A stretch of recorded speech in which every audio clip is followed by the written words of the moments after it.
Thank you. People in Jamaica, meanwhile, continue to prepare as Hurricane Beryl approaches. Beryl is still a very dangerous Category 4 storm. Evacuations have been ordered as the storm is expected to bring life-threatening wind and flooding to the island nation. So far, at least 7 people throughout the Caribbean are known to have died as the storm swept across other islands. NBC's Sam Brock has more from Kingston.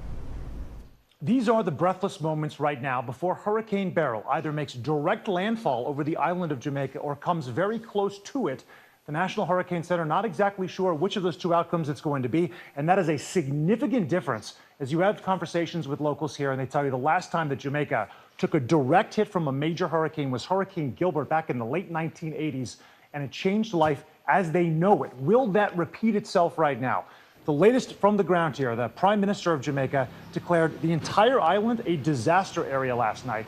He implemented a curfew from 6 a.m. until 6 p.m., and he gave the green light to authorized officers to evacuate low-lying areas, although as of early evening yesterday, there were no evacuations underway. There are hundreds of shelters potentially available to residents, but at this hour, it's not exactly clear how many of them are even open. As you look over my shoulder right now, you see all these homes. Plenty in the hills that look like they've had pretty decent construction.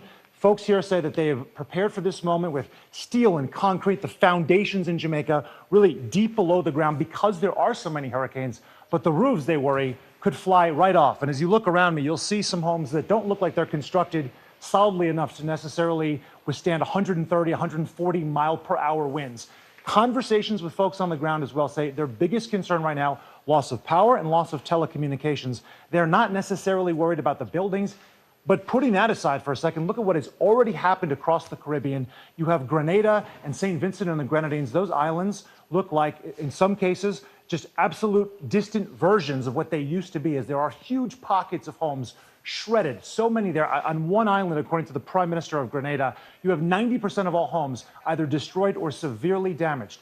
Can that repeat here? Obviously, folks here in Jamaica don't necessarily have that level of concern yet. It's sort of part of the island DNA, if you will, not to get too worried about anything. But right now, everyone's antennas are up as we know that this system, this historic Hurricane Beryl, it is the strongest hurricane ever so far at this point of the season, is prepared right now to bear its grips down on the island of Jamaica. And folks here are just standing by to see what's happening. We'll be on top of all of it throughout the day. Sam Brock, NBC News. The U.S. Hurricane Center predicts the storm will pass near the Cayman Islands tomorrow and hit Mexico's Yucatan Peninsula on Friday.